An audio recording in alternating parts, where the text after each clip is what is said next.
فَإِنَّ دُعَاءَهُ كَدُعَاءِ الْمَلَائِكَةِ کہ اس کی دعا کا درجہ فرشتوں کی دعا جیسا ہے. جیسے فرشتے کی دعا رد نہیں ہو سکتی تو اس مریض کی دعا بھی کسی کے حق کے اندر رد نہیں ہو سکتی.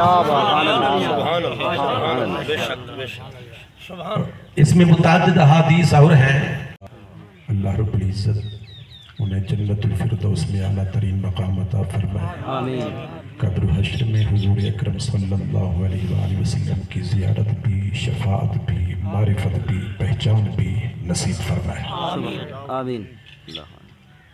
عام طور پر ہمارے ہاں ہمارے معاشرے میں ایک جو تاثر اور تصور پھیلتا ہے کہ جب بھی کوئی شخص بیمار ہو جائے اور زیادہ شدید تکلیف کے اندر مبتلا ہو تو ہمارا طرز عمل اور ہمارا رویہ دنیا کے اس معاشرے میں یہ ہوتا ہے، بلکہ ہم اپنی زبان سے کہہ بیٹھتے ہیں کہ فلاں شخص اپنے گناہوں کی پاداش میں اللہ رب العزت کی عذاب میں اور پکڑ میں مبتلا ہو چکا ہے. یہ تاثر اور تصور بنیادی طور پر بالکل ہی غلط ہے.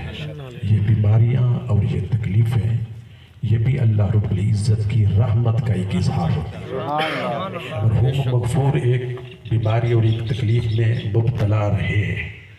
حضور اکرم صلی اللہ علیہ وآلہ وسلم کی حدیث پاک ابن ماجہ میں سیدنا فاروق اعظم رضی اللہ تعالی عنہ کی روایت سے کہ حضور علیہ السلام نے ارشاد فرمایا اذا دخلت علی المریض فمرہ یدعو لک.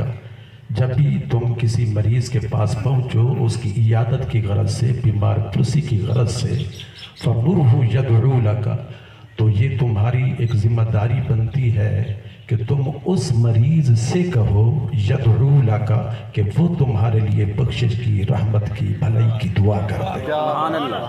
آخر اس کا سبب کیا ہے جو صاحب فراش بستر پہ لیٹا ہوا موت و حیات کی کشمکش میں مبتلا ہے، لیکن کیا اس کی دعا کا اتنا مقام ہے کہ اس سے دعا کی گزارش کی جائے؟